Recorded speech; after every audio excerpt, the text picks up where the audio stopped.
Hi, I'm Rachel. Hi, I'm Amanda. I think both of us have support our mental health through minimalism. And so today we're talking about minimalism with depression, what that will look like. Yeah, so I know for me, minimalism was a turning point with depression. I had depression, postpartum depression, and I didn't know how to get out of it. And we moved and we reduced a lot of our stuff. And it just made my life so much more manageable and my depression manageable. Because when you have depression, you just don't want to do anything. It's like moving through cement, which sucks. It really sucks. It's kind of hard to embrace minimalism when you have depression. I feel like it was thrust upon me at the time. But we're going to talk about that too, because at different periods of my life, I accumulated more and had to kind of reduce. I think of depression too, of cocooning in and drawing things in as if like a spider to a web in a way. Like whenever I'm experiencing depression, I want to suck things in and hold on to things and not have my space move a lot or like have a high energy space and just kind of have it very still. And I feel like my space is an extension of what's going on in my head. So like one way to control my head is by controlling my space. And when I'm experiencing bouts of depression, I definitely kind of hoard a lot more and hold a lot more. And I think that's in part like I want my brain to slow down and I want to feel sluggish. Also, depression is a worry about the past. Holding on to things, holding on to the past makes like kind of sense to me that people would hold on to things while they're depressed. Yeah. I know for me, depression always came as a wake up call. When I would have it, it was a reminder to go inward and realize what's not working for me. It always helped me reevaluate my life. Thank you. Next, we're thinking of things that were in our lives that we were like, thank you for being in our lives. Thank you for the lesson you taught us. But next, like we would like to move on. And one, I'm thankful that I had depression. I think every time it's come in my life, it's been a reminder that I have something I need to let go of. And sometimes I would fight it until it got really bad, until it was in my face, whatever it was that I needed to move on from. Yeah, I think we can be the queens of that. Yeah. I mean, a lot of humans, don't get us wrong, we're human. So, of course, all humans ignore problems. It's human nature. I really am grateful for it because once I realized what it was trying to tell me, maybe it was my intuition trying to tell me, hey, Rachel, there's this, get rid of this in your life. And I'm like, that's nice.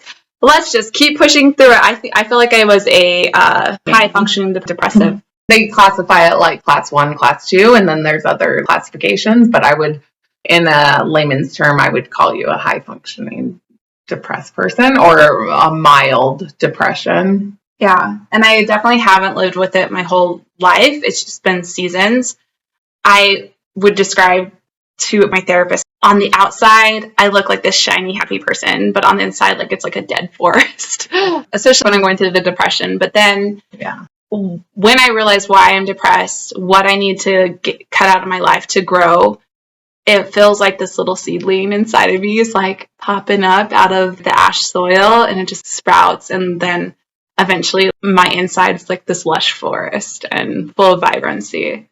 Yeah. My mental health more looks like ADHD, which for women more so we get misdiagnosed often. It's a low dopamine response for all ADHD people, but mine swings between anxiety and depression, but I generally live or was supported in feeling more anxiety in my environment than depression. That was more, I felt more accepted in my home with the anxiety than I did the depression. I don't know. Yeah, so you leaned more towards that one. Yeah, because that was what was acceptable. It wasn't acceptable, and maybe why you're more functioning depression, it wasn't like really acceptable for us to sit on a couch and mope, per se. Yeah, I remember someone saying, what does your depression look like? And I was like, you wouldn't see it. I never lay in bed. I'm outgoing, constant going. Sometimes I crash, but the crash is equivalent to a normal person's crash. The thing that's an indicator to me was this moving through cement filling. Everything felt hard. Folding freaking socks felt hard. It just seemed, just everything was weighted. Like, like you had pounds and pounds of weight on your feet moving through life. And so the first time I kind of was introduced to minimalism, it felt like this calm in my life. I felt this energy that just permeated my home and permeated me, and this calm and this, because when I'm depressed, I get overwhelmed because I'm so busy taking care of everyone else and not taking care of myself. And I knew that when my house was reduced, there was less to take care of, and my output on life just dropped dramatically.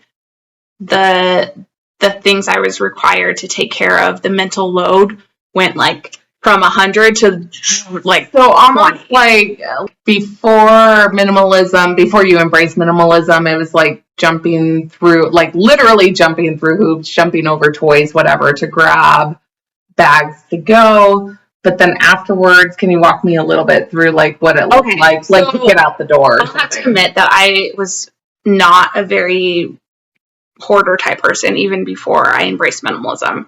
If you came to my house, you would think it's orderly and clean. I didn't have toys strewn around ever. Like, unless the kids are playing with them, then we put them away.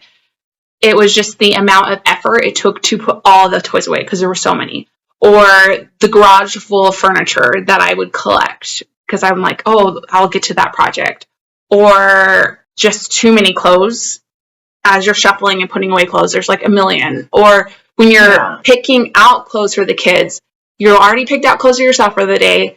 And at the time I had twins, so I'm picking out an outfit for my son and my daughter. The amount of mental decisions was overwhelming because I was giving myself too many decisions. Even going to the grocery store was overwhelming because there was over 1,000 options of like, dinner ideas or things peanut butter alone. Like, wait, do you do almond butter? Does that make you a good mom? Yeah. And I hadn't got into like a good rut, if you will. Oh, this is the meat I normally buy. This is the whatever thing I go to. I didn't have a system in place. I was overwhelmed by the constant mental load of decisions, one after another. And my environment turned into a long to-do list. Every extra item was a mental to-do. Like, oh, I need to take care of that. I need to put this away. I need to rearrange the drawers to make sure everything fits. It was just becoming overwhelming. The amount of things I was managing added to my mental load, which felt like a huge boulder on my head, just weighing me down because I'm constantly decision after decision and getting decision fatigue, which really, like, for me, led to depression. And that makes sense. I'm trying to walk myself through one of your house's earlier stage, younger selves. And I don't remember I remember you having a lot of things to put away. I would say like you had a lot of little things, but I don't remember you having a lot of things. And I would say compared to everyone else in society, I was more on the minimal side. Yeah, you lean towards that just naturally. Just naturally, yeah. Right. And we were poor college students. We didn't have a lot of money to spend on things. We didn't have things. So I leaned towards that side for sure. Once I embraced it, once I realized, oh, this thing is messing up my whole vibe or just my whole mental flow. It could be the dumbest thing. Like a random something someone gave you and you're like, I don't want this, but I'm a nice person, so I'm going to keep it. Oh, yeah. The guilt. Yeah, the guilt clothes. Some ugly shirt that someone gave you and you're like, oh, why do I have to keep this ugly shirt? I don't know. Right. But it's in your way. It takes away your joy. When you're going through your shirts to pick out a shirt for the day, you have to skip over that one. It's a downer. And you block out how much of a downer it is. The environment that we grew up in, there was a lot of guilt of like, I gave this to you, so you need to hold on to it forever. For life. The people who gifted us stuff would ask us like, where's that shirt at? And they would want to see it in our closet. And I think it was like a personal challenge for some of my family members. Like, oh, I see you have all this extra clean space.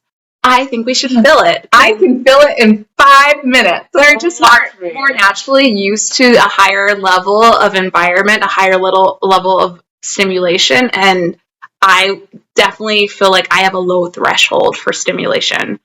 It's just naturally where I function the best.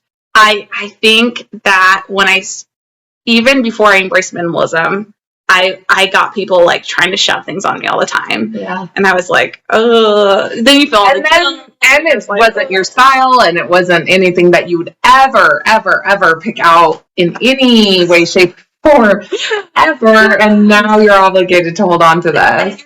I love you, and I'm grateful that you gave me something, that you care about me, but also care about me enough to let me honor me. Oh, and let me have control over my environment the way I want, because it's my space. Yeah. Almost like as if they were overextending themselves, and maybe you guys have experienced this too, where it's like they knew best for you, even though you're an adult. Yeah, and you walk through your day, and you know what functions for you to get you out the door. That was like very much an overreach of boundaries, and almost saying to you that you're not a capable human being. Yeah, and I think that the message I got was you're not enough without more stuff. Mm-hmm. Like, that makes sense. You're not accepted for you. Like, what was me was like a minimal threshold of stuff, and that's what was honoring to me. And I got the message that you're not acceptable like that. That's not okay to be okay with that. Like, you're not okay. And I feel like it brought out their anxiousness. True. Well, it does lend to like, you're not worthy as a human being unless like look shiny. You need shiny you need things in order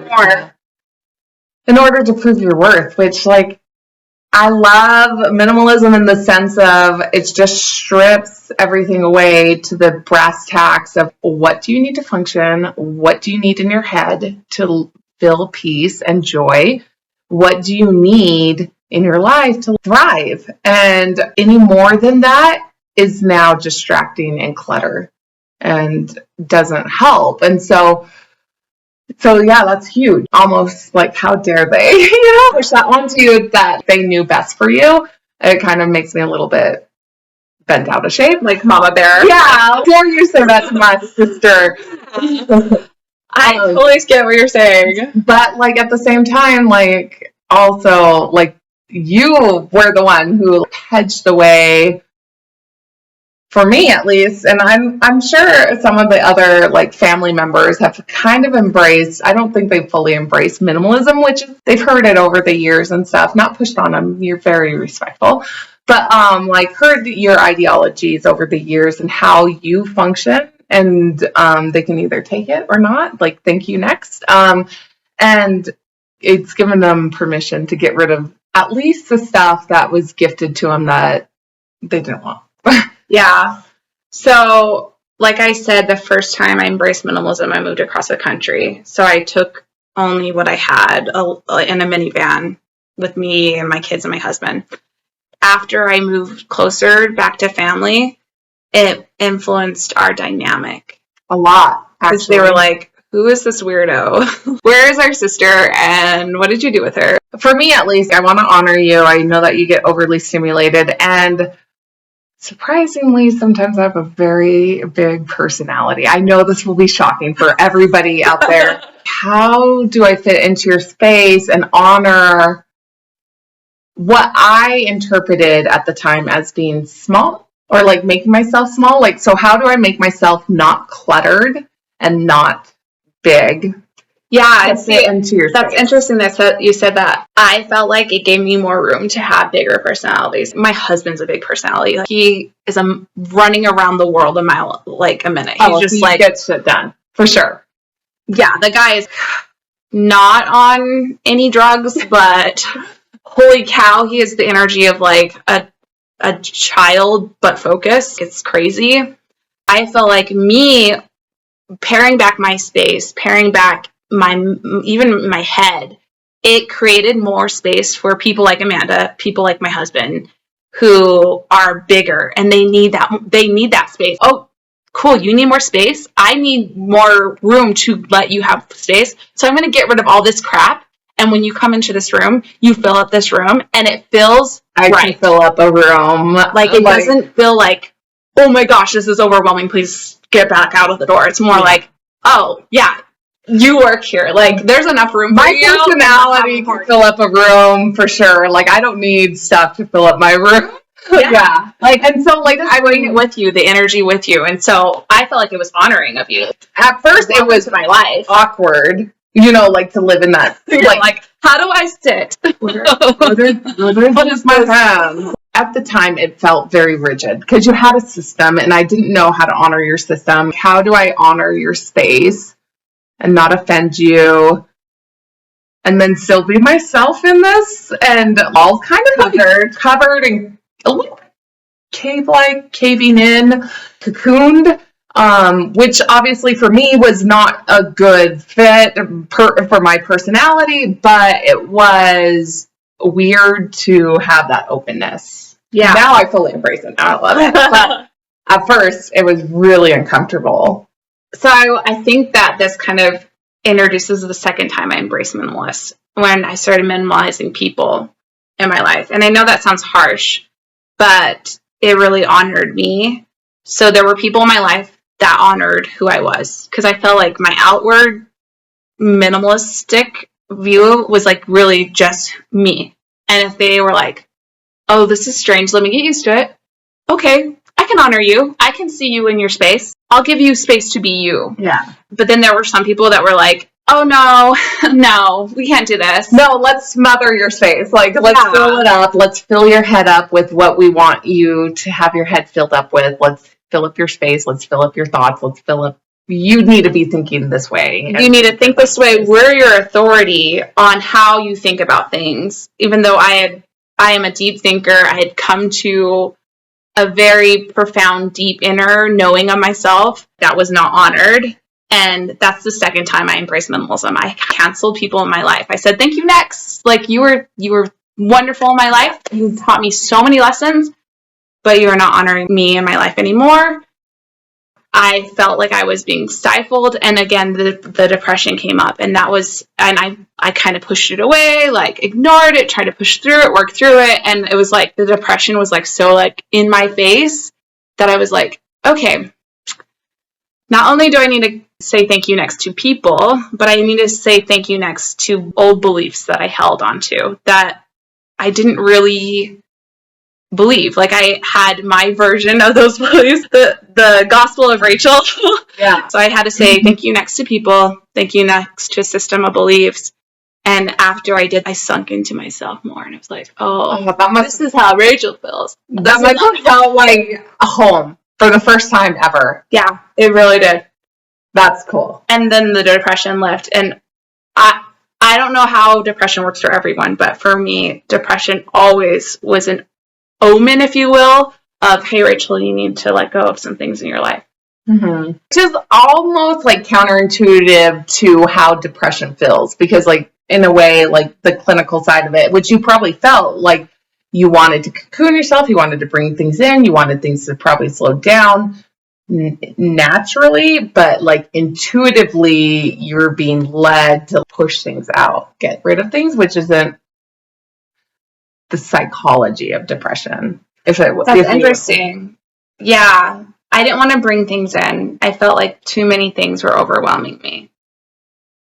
I did want to the cocoon felt more like a push out, like push the world away and cocoon myself in. Mm-hmm. And so once I embraced, because I feel like there's so much guilt with like pushing yourself out or pushing things out of your life. Yeah. Like, guilt. Yeah. Especially from older generations. I don't know why. I get a lot of guilt from older generations about pushing things out of my life. I think it was like an older generation thing to hold on to stuff. And not just stuff, but people, beliefs. And maybe just because they're older, they're more stuck in their ways. Maybe they weren't that way when they were younger. I don't know what caused the older people in my life to. There is some psychology with when you get older, you start telling stories. So like when you go to the grocery store, it was explained to me in school, the way that an older person goes to the grocery store is a storytelling. And then we got bananas, and the bananas led me to Sally, and I spoke to Sally, and they like have this story line for their to-do list, if it will. Interesting. Where younger brains kind of have bullet points, and maybe it's like getting stuff done and building life in the 20s and 30s and 40s. Where the older generation is more reflective, hence the stories. Okay, that makes sense. And so it does shift. And so expect that when you get older. It's just a natural thing in our brains that older people do have a storyline, and it's just the way our brains are made. Yeah, that reminds me of, have you heard of the cycles of life? So, and it's not just life, it's like the year is in a cycle where spring is birth and renewal, and then summer is the teenage years, the fun, and fall is get things done. Like, we're going to get things done. That's clear it out. Harvest in the old days. We're doing. It's the doing of life. The hibernation of the winter. Yeah, and winters, you're hibernating, you're reflecting. Yeah, maybe this is all related to how just human nature is. And maybe that's why when they saw me doing this minimalism, they were reflecting and creating a story and being like, no, it doesn't line up with our story. This isn't right. Yeah, because they're in the winter of their life. And so the hibernation, the slower, it's kind of a slower phase than the summer and the spring. You get your projects done. Yeah, and I think they saw me getting stuff done by literally pushing things out. The doing of getting removal, they were just like, that's not what we support. And I'm like, good for you, but this is my life, so. We can get into all of the industrial push and the plastic and all that, just how we really do as a society and as a day and age have so much to say no to now. Our grandparents didn't have a lot of plastic, didn't have a lot of industrial stuff. Things were still made out of metal and wood. And so the things that they have lasted, for one, and also didn't come very often to them per se, where, oh my goodness, you buy a Happy Meal and I let my kids play with it for 10 minutes. I'm like, are you done yet? Can I throw it away, please? Yeah. Because it's just so much plastic. I agree. When I started embracing minimalism, my husband, he had this very endearing, he would call me his little alien. Because you do have to be an alien when you're countering something that's so societally accepted to not be minimalistic. Maybe 100 years ago, minimalism would have been honky-dory. So maybe that would have been even minimalism at the time, because it was just like living in caves. I don't know. Yeah. Of course we reuse our flour bag. Of course. We don't have so much crap. Of course. Their flour bags are made out of cloth, not paper. And if they wanted another rocking chair, it took a while to get someone to make it or them to make it. Or fix it. I've embraced it. Yeah, I'll be an alien.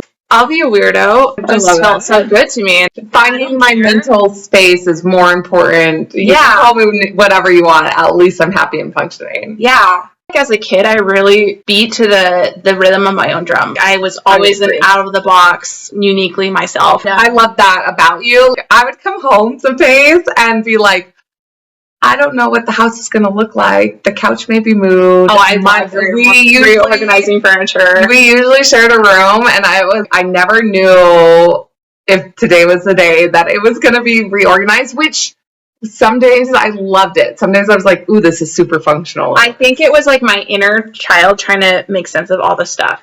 So just to give you a little shot of our childhood, we had 8 kids. So seven siblings, yeah. And our mom and dad, so 10 people. And we often lived in a very small space with 2 or 3 bedrooms was very common. Probably 1,000 square feet, 800 square feet was a very common square footage for our 1,200 at the most was a pretty common square footage for our living environment consistently throughout the years. I'm innately need a more minimalist space, and so that was my brain's way of trying to control my space, trying to make it function for me. Because if you went to the space that I actually have control over was my school desk, nothing was out of place. I could tell someone breathed wrong. there. My pencil was always lined. I guess I have OCD, so that was also like a control piece. Not that I'm your therapist, but I would never diagnose you with OCD. I've read books about it, and I do have what they call mental OCD. So I'll have mental thoughts that will like be ruminating almost. Okay. Yeah. So I do have it, and we're going to talk about strategies to get rid of that in another episode. I would have never caught that you had OCD. You know, like. And again, I think it's because it was so internal, just like my depression. The outer world's shiny. The outer world, I'm out doing stuff. My inner world, I'm like walking through cement, forcing myself. But outwardly, I'm shiny and happy. That makes total sense with like what was allowed in our societal family functioning. So to go back, I was a kid that went to the beat of my own drum, and I lost that as a teenager. Like, I was trying so hard to be socially acceptable, have a sense of traditionalism in my life, have a sense of like steadiness, and something that we lacked as kids. I really wanted that as a teenager. I wanted to go for careers that were very traditional. I considered being a doctor, a lawyer, an engineer, something like that status. Felt societally very traditional and steady. So I had lost that drum in my head. I lost the rhythm completely. It was done. And maybe that's why I was depressed too. Here I am. There's no drum inside of me. And before I was dancing, going crazy to the beat of my own drum. I remember that fading for you. 13 is maybe where that sounds right. Your drum started to get quieter. And then it just slowly quieted until it was silent. Yeah, even at, like, how did you do that? Even at 9, you were rearranging the furniture. Looking back, there was a lot more movement in the environment with you around like the younger years, preteen, where you often rearranged. And then there was a time where you just kind of stopped for several years. Mm-hmm. Yeah. I definitely withdrew because I felt like it was a losing battle. I think I needed less craziness in my environment. And there was just too much crazy. There was just too much. You can't manage that. And I didn't know how to reduce. And I didn't know how to convince myself to even reduce my own things at home. Well, even that, though, there would have been pushback from the parental forces for reduction of even your stuff. And then, God forbid, you reduce. Oh, and I wouldn't have in my older age. I never pushed it on my husband. I didn't push it on my kids. But I'm just saying, even if you made the space in the front room more functional. If I could go back in time and support my younger self, I wouldn't have worried about that. And I would have just concentrated on my clothes, my own items. If I had more control over those things and been able to pair them back to what suits me, I think I would have been totally hunky-dory. A nuclear bomb could have gone off around me, and I'd be like, cool. Whatever. My clothes are clean and hung, and that's great. Yeah. So I feel like that beat of that drum really just got lost for a moment and then came alive. And walk me through a day-to-day of what minimalism looks like for you. Okay, so I wake up in the morning. I have a very minimalist bed setting, so it's easy to do. I often don't have the top sheet because it drives me crazy. One extra thing, I'm like, this is dumb. Sometimes I'll lay in bed and meditate and do like breath work. I'm into yoga. That breath is life to me. It's reviving me. Then I'll get up and I'll take a shower and get dressed. Getting dressed is so easy because I have a uniform for everything I do. When I'm weightlifting or teaching yoga, I have a certain uniform in the summer and a certain uniform in the winter. I have the same shirt, several of the same shirt, and I wear them both in the summer, winter. What I'm wearing is already set. How I do my makeup is set. I wear generally minimal makeup on my day. Obviously, if I'm getting dressed up for something, I'll wear more makeup, but I put on sunscreen. I have like a blush that I use for eyeshadow and blush. Yeah, it's like a tan color. Mm-hmm. And I have a hat because I'm going to be outside. And the reason I like put on sunscreen right away is because I take my dog for a walk in the morning and I walk to weights and I do weights and then I come home and I have a schedule that I do with my work. So, and I have work clothes. Like if I need to get in that mode, I'll change my work clothes, and also they're minimal. I find something that I love and I'll find it in different colors. I do have options, but I'm not overwhelmed with decisions. And my closet's always been very pared down and streamlined. I don't keep stuff that doesn't fit me. I see that as a personal offense towards myself. Like, those clothes are taunting me. You need to be smaller, or what's wrong with could be bigger. Yeah. I'll keep this here just in case you get bigger, because my weight has fluctuated a lot over the years. So I always keep those stuff tucked away, far away. They're not in my everyday decision space. They're not creating decision fatigue for me. Keep my self-care a certain way.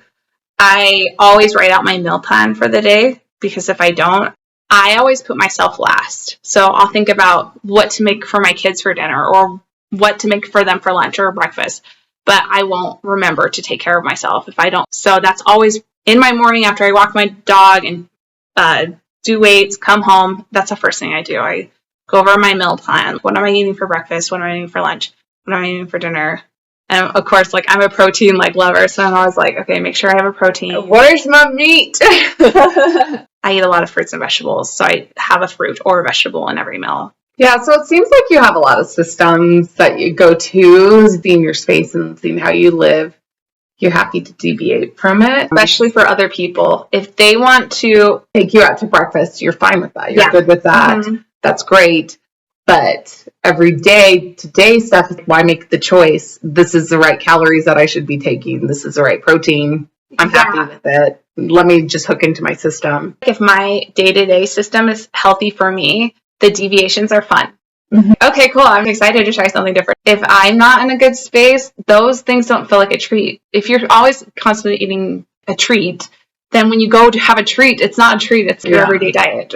Right. And that goes through things. If my house feels very minimal, then when I go to someone else's house, all my friends, when I go to their house, I am like, oh my gosh, this is cute. You changed this, or I like this. I'm a lover of decor and cuteness. I will drool. You have a natural over people's stuff all the time. Yeah.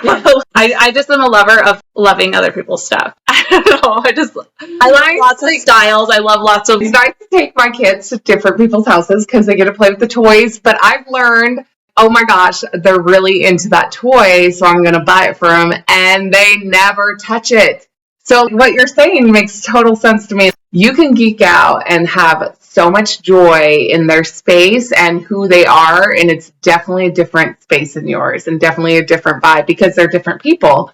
And so you can thrive and thoroughly love on them and love their space and love who they are in their space, and then go home back to yours and enjoy your space because it's yours. The only time I don't feel like oozing goodness on other people's space is when I have to live in their space. Like, I'm just like, like, I need my own. But whenever I do have my own and my own is honoring to me, I do like ooze goodness all over. I just love it. I just love other people's space. I enjoy it. It's refreshing. Like everyone's biggest cheerleader. It's awesome. Like, that totally works for you. Yes, really are. Find your drum, beat to it. I will honor you with whatever noise you want to make. That might not be my music, but I'm going to jam out to it while I'm with you. And then I might need some slower music when I'm at home, or I might need to do something to recenter back to yourself. You really are very honoring to letting people be them. Not just like friends and acquaintances, but even my kids. Oh, you want Christmas lights all over your closet? Cool. I am there. I will help you hang them. Why not?